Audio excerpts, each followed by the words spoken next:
दोस्तों, मुंबई की सरजमी से अंडरवर्ल्ड की दुनिया में अब तक कई ऐसे डॉन हुए हैं जिनके खूनी किस्से सुनकर लोग आज भी कांप जाते हैं। भारत की आज़ादी के बाद मुंबई में अपराधियों ने आतंक मचा दिया था। 70 के दशक में करीम लाला, वरदराजन मुदलियार और हाजी मस्तान नाम के 3 अपराधियों का मुंबई अंडरवर्ल्ड पर सिक्का चलता था। 1960-70 के बीच इन तीनों डॉन की मुंबई अंडरवर्ल्ड पर हुकूमत चलती थी।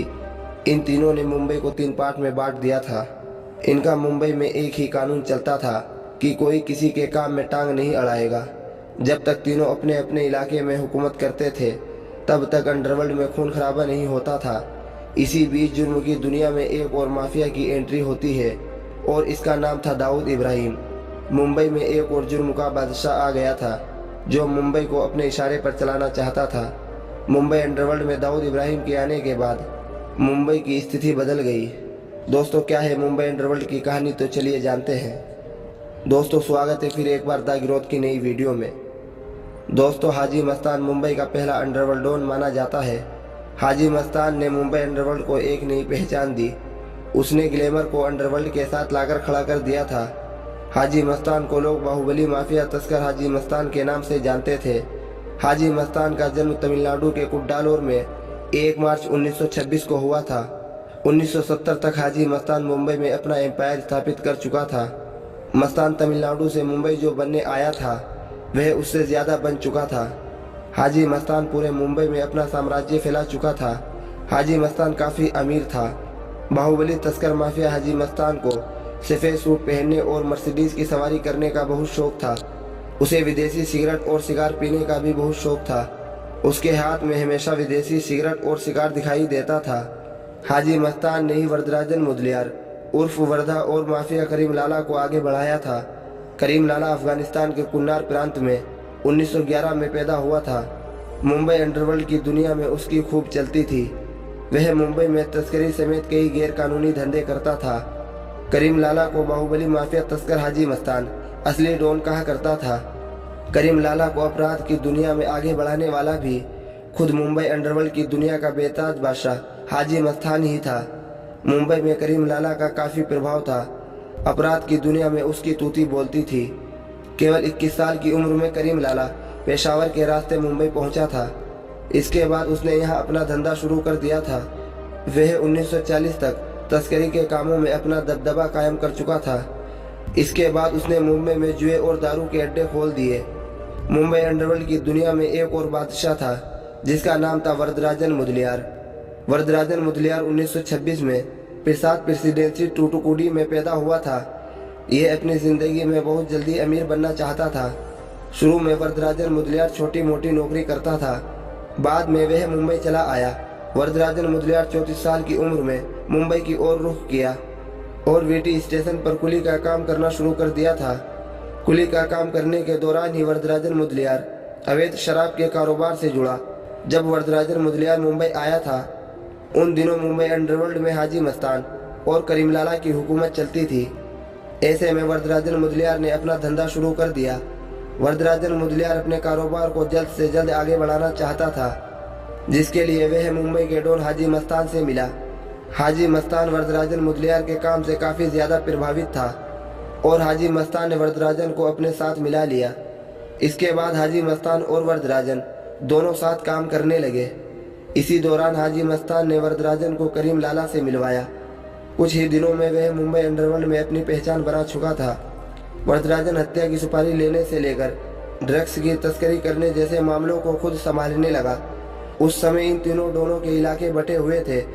इनका मुंबई में एक ही कानून चलता था कि कोई किसी के काम में टांग नहीं अड़ाएगा। जब तक तीनों अपने अपने इलाके में हुकूमत करते थे तब तक अंडरवर्ल्ड में खून खराबा नहीं होता था। लेकिन इसी बीच जुर्म की दुनिया में एक और माफिया की एंट्री होती है और इसका नाम था दाऊद इब्राहिम, जो मुंबई को अपने इशारे पर चलाना चाहता था। मुंबई में दाऊद इब्राहिम के आने के बाद मुंबई की स्थिति बदल चुकी थी। कहा जाता है दाऊद इब्राहिम भारत के सबसे बड़े अपराधियों की लिस्ट में सबसे ऊपर है। दाऊद इब्राहिम को कई आतंकी संगठनों का करीबी भी कहा जाता है। दाऊद इब्राहिम की बेटी की शादी पाकिस्तानी क्रिकेटर जावेद मियांदाद के बेटे से हुई है। कहा जाता है बाहुबली दाऊद के पिता मुंबई पुलिस में हेड कांस्टेबल थे दाऊद ने अपराध की दुनिया में अपने भाई शब्बीर के साथ मिलकर तस्करी से शुरू किया और यहीं से शुरू हुई मुंबई में खूनी जंग। दाऊद के अपराध की दुनिया में कदम रखते ही करीम लाला के काम में दखल पड़ने लगा। दोनों के बीच झगड़ा शुरू हो गया। उस समय का करीम लाला मुंबई पर राज करता था। उसने दाऊद के भाई शब्बीर की हत्या करवा दी। इसके बाद दोनों गैंगों के बीच खून की गेंगवार शुरू हो गया। दाऊद इब्राहिम के सर पर खून सवार था। वह अपने भाई का बदला लेना चाहता था। मुंबई अंडरवर्ल्ड में आग लग गई थी। अंडरवर्ल्ड की दुनिया के राजा करीम लाला के भाई रहीम खान को दाऊद इब्राहिम के साथियों ने कत्ल कर दिया। करीम लाला के भाई की मौत की खबर ने करीम लाला को तोड़ कर रख दिया था। इसके बाद कभी मुंबई पर हुकूमत करने वाला करीम लाला ने दाऊद से दोस्ती कर ली और जुर्म की दुनिया को छोड़ दिया। इसके साथ ही 1980 में जुर्म का बादशाह हाजी मस्तान का साथी वरदराजन मुदलियार भी जुर्म की दुनिया को अलविदा कह चुका था। बता दें कि 1977 में जयप्रकाश नारायण के आंदोलन से प्रभावित होकर हाजी मस्तान ने भी अपराध की दुनिया को छोड़कर राजनीति की दुनिया में कदम रख दिया था। इसके बाद मुंबई में केवल दाऊद ही अकेला बाहुबली बचा था। 1993 के बीच मुंबई धमाकों से पहले ही दाऊद मुंबई से दुबई चला गया था। जब सभी अंडरवर्ल्ड डॉन मुंबई छोड़ चुके थे तब हुई जुर्म की दुनिया में गवली की एंट्री। अरुण गावली का जन्म 17 जुलाई 1955 को महाराष्ट्र के अहमदानगर के कोपरगांव में हुआ था। जब सभी अंडरवर्ल्ड डॉन माफिया मुंबई छोड़ चुके थे तब अपराध की दुनिया में सिर्फ दो खिलाड़ी बचे थे, अरुण गावली और अमर नाइक। एक मुठभेड़ में पुलिस ने अमर नाइक को मार गिराया था और उसके माफिया भाई अश्विन नायक को गिरफ्तार कर लिया गया। इसके बाद मुंबई अंडरवर्ल्ड की दुनिया में केवल अरुण गावली अकेला बाहुबली बचा था। गवाली डैडी के नाम से मशहूर था। मुंबई में उसने अपने नाम का सिक्का चलाना शुरू कर दिया था। उसको रोकने वाला कोई भी नहीं था। वह अकेला मुंबई अंडरवर्ल्ड की दुनिया का बेताज बादशाह बचा था। मुंबई पर उसका राज चलता था। वह मुंबई की दगली चाल में रहता था। उसने दगली चाल को एक किले में बदल दिया था जिसमें 15 फीट के दरवाजे लगे थे। अरुण के लोग बंदूक के साथ हमेशा दगली में तैनात रहते थे। उसके गैंग में लगभग 800 लोग थे। वह अपने किले में बैठकर मुंबई पर हुकूमत करता था और हफ्ता वसूली करता था। उसके नाम से ही मुंबई के बड़े से बड़े लोग कांप जाते थे। गवली को सुपारी किंग भी कहा जाता था और एक समय में गवाली के कई दुश्मन पैदा हो गए। इसके बाद पुलिस ने उस पर शिकंजा कसना शुरू कर दिया। तब बाहुबली अरुण को सिर्फ एक रास्ता सूझा, राजनीति में कूदना। जुर्म का बेताज बादशाह अरुण गावली ने 2004 में अखिल भारतीय सेना नाम की एक पार्टी बनाई। इसके बाद उसने महाराष्ट्र विधानसभा चुनाव में अपने कई कैंडिडेट उतारे। अरुण गवाली को लगता था कि वह राजनीति में आकर विधायक बनकर पुलिस की नजरों से बच जाएगा, पर ऐसा नहीं हुआ। गवली ने 2008 में शिवसेना के कॉरपोरेटर कमलाकर की सुपारी ली और उसकी हत्या करवा दी। इस केस में उसको उम्र कैद की सजा सुनाई गई। गवाली के जेल जाते ही पुलिस ने इनकाउंटर ऑपरेशन अभियान चलाया और गवाली के पूरे गैंग को साफ कर दिया। जुर्म की दुनिया का बाहुबली अरुण गवाली अपने गुनाहों की सजा जेल में काट रहा था।